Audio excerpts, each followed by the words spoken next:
ಓಂ ಶ್ರೀ ಗುರುಭ್ಯೋ ನಮಃ. ಫ್ರೆಂಡ್ಸ್, ಎಲ್ಲರಿಗೂ ನಮಸ್ಕಾರ.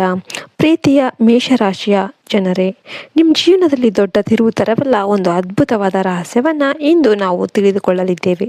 ಈ ವಿಡಿಯೋ ಕೊನೆಯವರೆಗೂ ನೋಡಿದರೆ ನಿಮ್ಮ ಜೀವನದಲ್ಲಿ ಆಗಲಿರುವ ಬದಲಾವಣೆಗಳನ್ನು ನೀವು ಸ್ಪಷ್ಟವಾಗಿ ಅರ್ಥ ಮಾಡಿಕೊಳ್ಳಬಹುದು. ಮೇಷರಾಶಿಯಲ್ಲಿ ಹುಟ್ಟಿದ ಬಂಧುಗಳೇ, ನಿಮಗೆ ಒಂದು ಆಶ್ಚರ್ಯಕರ ಸಂಗತಿ ಗೊತ್ತೇ? ನಿಮ್ಮ ಮನೆಗೆ ಪ್ರತಿದಿನ 2 ದೈವ ಶಕ್ತಿಗಳು ಬರ್ತಾ ಇವೆ. ಹೌದು, ಇದು ಕೇವಲ ಕಲ್ಪನೆ ಅಲ್ಲ. ನಿಮ್ಮ ಜೀವನವನ್ನು ರಕ್ಷಿಸುತ್ತಿರುವ ಆ ಇಬ್ಬರು ದೇವ ಶಕ್ತಿಗಳ ಬಗ್ಗೆ ಇಂದು ಸಂಪೂರ್ಣವಾಗಿ ತಿಳಿದುಕೊಳ್ಳೋಣ. ಈ ದೈವಶಕ್ತಿಗಳು ಸಾಮಾನ್ಯ ದೇವತೆಗಳು ಅಲ್ಲ. ಇವರ ಆಶೀರ್ವಾದ ಇದ್ದರೆ ಸಾಮಾನ್ಯ ವ್ಯಕ್ತಿ ಕೂಡ ಮಹಾ ಶ್ರೀಮಂತ ಆಗಬಹುದು. ಇವರ ಅನುಗ್ರಹ ಇಲ್ಲದೆ ಇದ್ದರೆ ಜೀವನದಲ್ಲಿ ಅನೇಕ ಸಂಕಷ್ಟಗಳು ಎದುರಾಗುತ್ತೆ. ಕಳೆದ ಕೆಲವು ವರ್ಷಗಳಿಂದ ನಿಮ್ಮ ಜೀವನದಲ್ಲಿ ಎದುರಾದ ಅನೇಕ ಅಪಾಯಗಳಿಂದ ನಿಮ್ಮನ್ನು ರಕ್ಷಿಸಿದ್ದು ಈ ದೈವಶಕ್ತಿಗಳೇ ಆಗಿರುತ್ತೆ.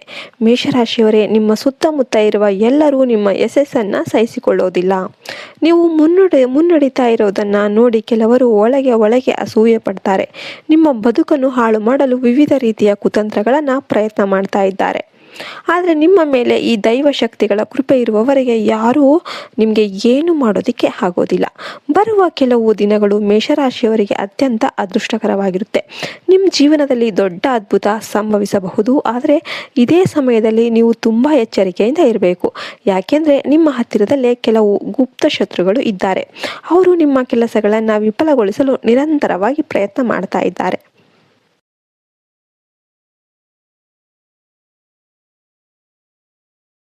ನಿಮ್ಮ ವಿರುದ್ಧ ಕೆಲವರು ಮಂತ್ರತಂತ್ರಗಳನ್ನು ಪ್ರಯೋಗಿಸಲು ಪ್ರಯತ್ನ ಮಾಡ್ತಾ ಇದ್ದಾರೆ. ನಿಮ್ಮ ಜೀವನವನ್ನು ಕುಸಿತಕ್ಕೆ ತಳ್ಳಲು ಹಲವು ರೀತಿಯ ದೋಷಗಳನ್ನು ಮಾಡ್ತಾ ಇದ್ದಾರೆ. ಆದರೆ ನಿಮ್ಮ ಅದೃಷ್ಟ ಏನಪ್ಪ ಅಂತಂದರೆ, ಆ ದೈವ ಶಕ್ತಿಗಳ ಕವಚ ನಿಮ್ಮನ್ನು ರಕ್ಷಿಸ್ತಾ ಇದೆ.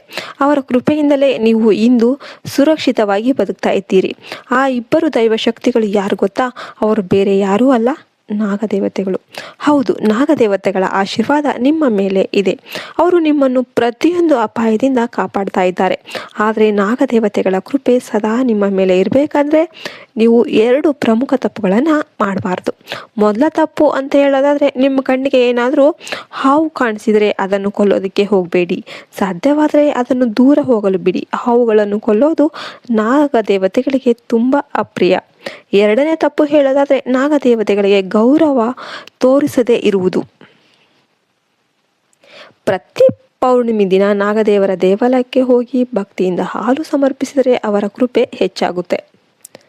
ಮೇಷರಾಶಿಯವರ ಜೀವನದಲ್ಲಿ ಈಗ ಒಂದು ಐತಿಹಾಸಿಕ ಬದಲಾವಣೆ ಸಂಭವಿಸುವುದಕ್ಕೆ ಸಿದ್ಧವಾಗಿದೆ.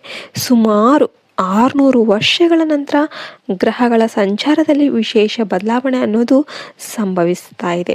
ಶನಿದೇವರ ಒಂದು ಪ್ರಭಾವ ನಿಮ್ಮ ಜೀವನದಲ್ಲಿ ಮಹತ್ತರ ಬದಲಾವಣೆಗಳನ್ನು ತರೋದಕ್ಕೆ ಸಿದ್ಧವಾಗಿದೆ. ಇಲ್ಲಿಯವರೆಗೆ ನೀವು ಅನುಭವಿಸಿದ ಕಷ್ಟಗಳು ನಿಧಾನವಾಗಿ ದೂರವಾಗುವ ಸಮಯ ಬಂದಿದೆ. ನೀವು ಎದುರಿಸಿದ ನೋವು, ಮೋಸ, ನಿರಾಸೆ ಎಲ್ಲವೂ ಕೂಡ ಮುಗಿಯುವ ಹಂತಕ್ಕೆ ಬಂದಿದೆ. ನಿಮ್ಮ ಶ್ರಮಕ್ಕೆ ತಕ್ಕ ಫಲ ದೊರೆಯುವ ಸಮಯ ಬಂದಿದೆ. ಆದರೆ ಈ ಸಮಯದಲ್ಲಿ ನೀವು ಒಂದು ವಿಷಯವನ್ನು ಮರಿಬಾರದು. ನೀವು ಸಂಕಷ್ಟದಲ್ಲಿದ್ದಾಗ ನಿಮ್ಮ ಜೊತೆ ನಿಂತವರನ್ನೇ ನಿಜವಾದ ಬಂಧುಗಳು ಅಂತ ಪರಿಗಣಿಸಿ. ಸುಖದ ಸಮಯದಲ್ಲಿ ಮಾತ್ರ ಹತ್ತಿರ ಬರುವವರನ್ನು ದೂರ ಇಡಿ. ಮೇಷರಾಶಿಯವರೇ, ಈಗ ನೀವು ತೆಗೆದುಕೊಳ್ಳುವ ನಿರ್ಧಾರಗಳು ನಿಮ್ಮ ಭವಿಷ್ಯವನ್ನು ನಿರ್ಧರಿಸುತ್ತೆ. ಮೋಸ, ನಿರಾಸೆ ಎಲ್ಲವೂ ಕೂಡ ಮುಗಿಯುವ ಹಂತಕ್ಕೆ ಬಂದಿದೆ. ನಿಮ್ಮ ಶ್ರಮಕ್ಕೆ ತಕ್ಕ ಫಲ ದೊರೆಯುವ ಸಮಯ ಕೂಡ ಬಂದಿದೆ. ಆದರೆ ಈ ಸಮಯದಲ್ಲಿ ನೀವು ಒಂದು ವಿಷಯವನ್ನು ಮರಿಬಾರ್ದು.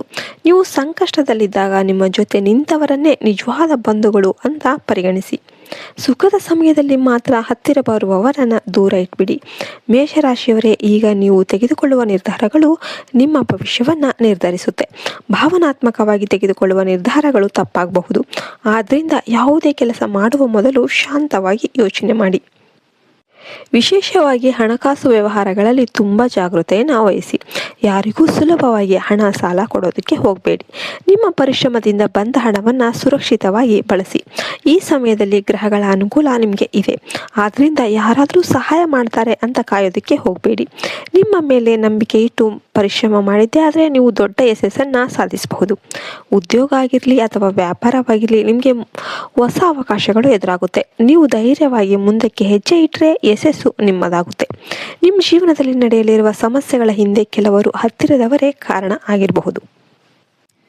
ಆದ್ದರಿಂದ ಎಲ್ಲರ ಮೇಲೂ ಕೂಡ ಕುರುಡು ನಂಬಿಕೆಯನ್ನು ಇಡೋದಕ್ಕೆ ಹೋಗಬೇಡಿ. ನಿಮ್ಮ ಮನಸ್ಸಿನ ನೋವನ್ನು ಯಾರ ಮುಂದೆ ಹೇಳೋದಕ್ಕೆ ಹೋಗಬೇಡಿ. ನಿಮ್ಮ ಆಸ್ತಿ ಪಾಸ್ತಿಗಳ ವಿಷಯವನ್ನು ರಹಸ್ಯವಾಗಿಡಿ. ಇಲ್ಲಿಯವರೆಗೆ ನೀವು ತುಂಬ ಸಹನೆಯನ್ನು ತೋರಿಸಿದ್ದೀರಿ. ನಿಮ್ಮ ಮನಸ್ಸಿನಲ್ಲಿರುವ ನೋವನ್ನು ಯಾರಿಗೂ ಅರ್ಥ ಮಾಡಿಕೊಂಡಿಲ್ಲ. ಆದರೆ ಇನ್ನು ಮುಂದೆ ನಿಮ್ಮ ಸಮಯ ಬದಲಾಗ್ತಾ ಇದೆ. ಬುಧ ಗ್ರಹದ ಪ್ರಭಾವದಿಂದ ನೀವು ತುಂಬ ಭಾವನಾತ್ಮಕ ಆಗಿರಬಹುದು. ಅದನ್ನು ಸಮತೋಲನದಲ್ಲಿಡಲು ಹಸಿರು ಬಣ್ಣದ ವಸ್ತುಗಳನ್ನು ದಾನ ಮಾಡೋದು ಉತ್ತಮ. ಬುಧವಾರದಂದು ಹಸಿರು ಕಡಲೆ ಅಥವಾ ಹಸಿರು ಬಟ್ಟೆ ದಾನ ಮಾಡಿದರೆ ಶುಭ ಫಲ ಅನ್ನೋದು ದೊರೆಯುತ್ತೆ. ಶುಕ್ರ ಗ್ರಹದ ಅನುಗ್ರಹಕ್ಕಾಗಿ ಸ್ವಚ್ಛತೆ ಮತ್ತು ಸೌಂದರ್ಯವನ್ನು ಪಾಲಿಸೋದು ಮುಖ್ಯ. ಉತ್ತಮ ಗುಣಮಟ್ಟದ ಕೈಗಡಿಯಾರ ಅಥವಾ ವಾಚ್ ಧರಿಸೋದು ಹಾಗೂ ಸದಾ ಸ್ವಚ್ಛವಾಗಿರೋದು ನಿಮ್ಮ ಅದೃಷ್ಟವನ್ನು ಹೆಚ್ಚಿಸುತ್ತೆ. ಮೇಷರಾಶಿಯವರೇ, ನೀವು ಅನುಭವಿಸಿದ ಪ್ರತಿಯೊಂದು ಕಣ್ಣೀರಿಗೆ ದೇವರು ಲೆಕ್ಕ ಇಟ್ಟಿದ್ದಾರೆ. ಶೀಘ್ರದಲ್ಲೇ ನಿಮ್ಮ ಜೀವನದಲ್ಲಿ ಸುಖ ಸಂತೋಷ ಅನ್ನೋದು ಹರಿದು ಬರುತ್ತೆ. ನೀವು ನಂಬಿಕೆ ಕಳೆದುಕೊಳ್ಳದೆ ಮುಂದೆ ಸಾಗಿದರೆ ನಿಮ್ಮ ಕನಸುಗಳು ಖಂಡಿತ ಸಾಕಾರ ಆಗುತ್ತೆ. ನಿಮಗೆಲ್ಲರಿಗೂ ಒಳ್ಳೆಯದಾಗಲಿ ಅಂತ ಹೇಳ್ತಾ ನಾನು ವಿಡಿಯೋನ ಮುಗಿಸ್ತಾ ಇದ್ದೇನೆ. ಜೈ ಹಿಂದ್, ಜೈ ಭಾರತ್ ಮಾತೆ, ಹರಿ ಓಂ ತತ್ಸತ್. ಸರ್ವೇ ಜನ ಸುಖಿನೋ ಭವಂತು. ಎಲ್ಲರೂ ಕೂಡ ಓಂ ನಮಃ ಶಿವಾಯ ಅಂತ ಕಮೆಂಟ್ ಮಾಡಿ, ವಿಡಿಯೋಗೆ ಒಂದು ಲೈಕ್ ಮಾಡಿ. ಜೈ ಶ್ರೀರಾಮ್.